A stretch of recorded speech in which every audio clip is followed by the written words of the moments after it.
जेवण म्हणू आवडलं का? जावा जावा चारू सवा रुसवा. तर जय श्रीराम माय यूट्यूब फॅमिली, प्रभू श्री रामांचं नाव घेते आणि आजच्या ब्लॉगला सुरुवात करते.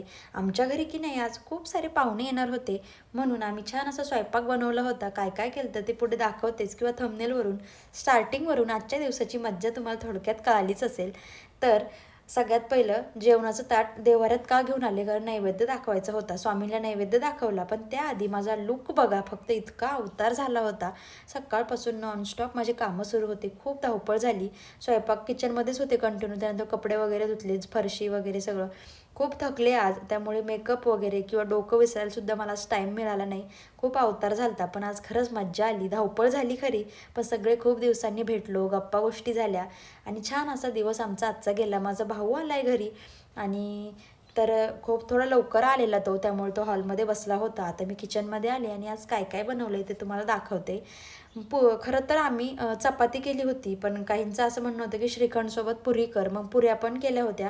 श्रीखंड, त्यांचं व्हेजिटेबल पुलाव बनवणार होते मी, म्हणजे बनवला.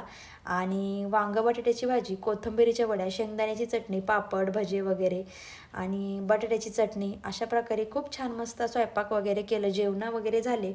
आणि त्यानंतर मला तुम्हाला एक क्लिअर करायचं आहे की म्हणजे मी नवीन वर्षाच्या शुभेच्छा का नाही दिल्या, कारण नवीन वर्ष हे आपलं नाहीच आहे मुळात. हे इंग्रजी लोकांनी इंग्रजी महिन्याप्रमाणे चाललेलं हे सगळं आहे. आपलं मराठी लोकांचं खरं नवीन वर्ष हे गुढीपाडव्याला सुरुवात होते.